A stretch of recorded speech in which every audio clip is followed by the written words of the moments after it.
A large discount chain compares the performance of its credit managers in Ohio and Illinois by comparing the mean dollar amounts owed by customers with delinquent charge accounts in these two states. Here, a small mean dollar amount owed is desirable because it indicates that bad credit risks are not being extended large amounts of credit. Two independent random samples of delinquent accounts are selected from the populations of delinquent accounts in Ohio and Illinois, respectively. The raw data is given in the table and is also loaded into an Excel file for your convenience. Test whether there is a difference between the population mean dollar amounts owed by customers with delinquent charge accounts in Ohio and Illinois using alpha equal to 0.05.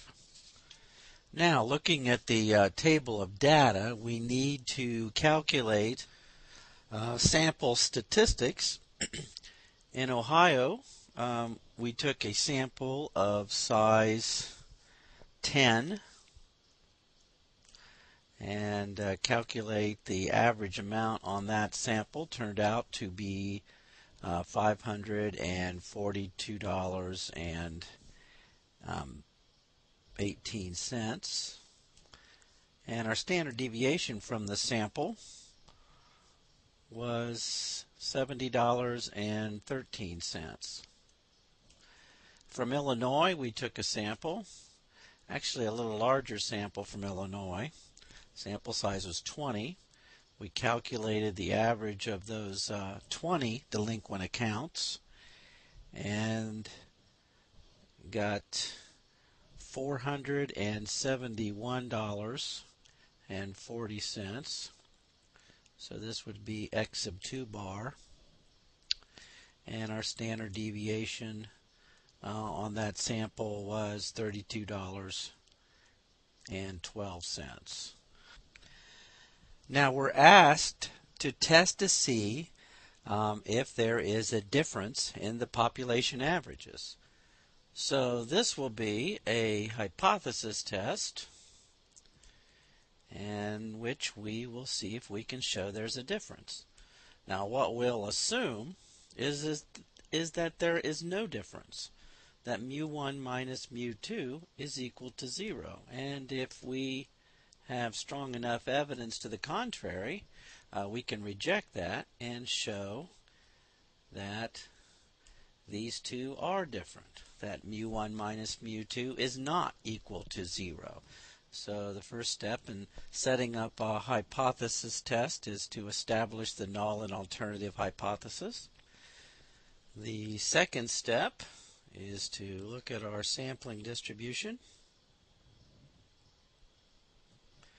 And I know that this is a two-tailed test. They ask us to see if we can show there's a difference.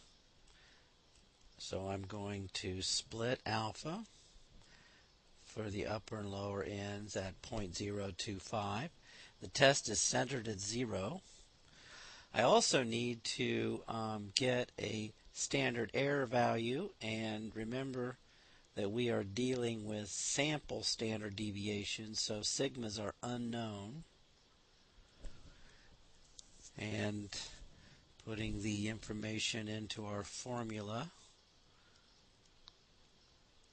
for our standard error in such a case.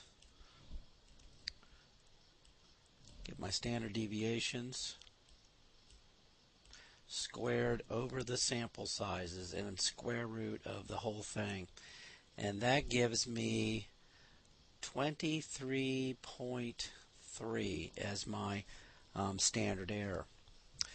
Now, when the population standard deviations are unknown, we're going to use the t-distribution, and to get my critical values, I'm going to have to calculate a degree of freedom.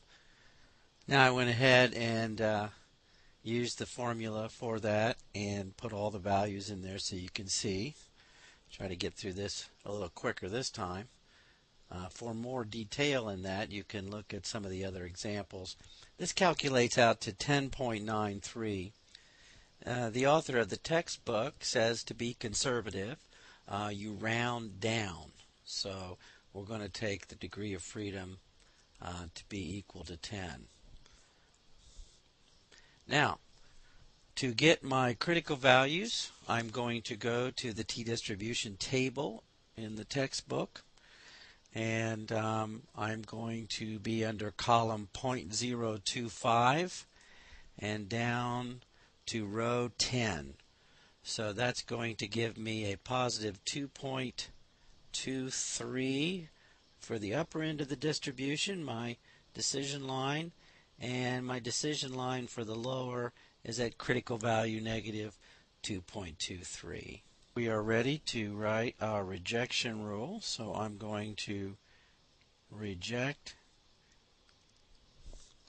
h sub 0 if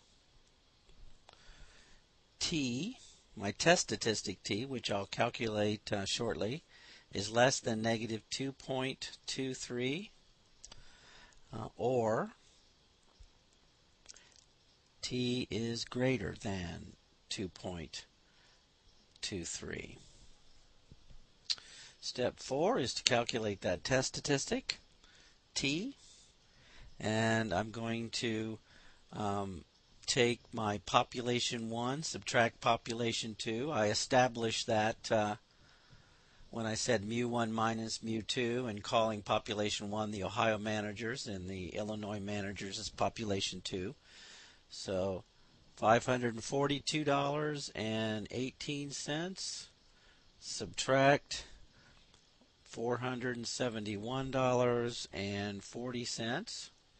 So my sample estimate of the difference in the population means is the difference in those sample averages, and I'm testing against the 0. I'm comparing that to 0 and comparing how far that difference is in standard deviations or standard units. And my test statistic then comes out to be 3.036. And to compare that to my critical values using the rejection rule, I'm going to reject h sub 0 since 3.036 is greater than 2.23. Since I'm rejecting h sub 0, I can draw a conclusion here. I have proven something. I can conclude that there is a difference between the population mean dollar amounts owed by customers with delinquent charge amounts. Moreover, the Ohio managers are extending more credit to customers who are bad credit risks than the Illinois managers are. And I have significant statistical proof of that. Now, to see this problem tested using a p-value, be sure to continue to read on this page and see how you can calculate a p-value using the table, which is a sort of a rough estimate of the p-value, or how you can use Excel to get a more exact value for the p-value.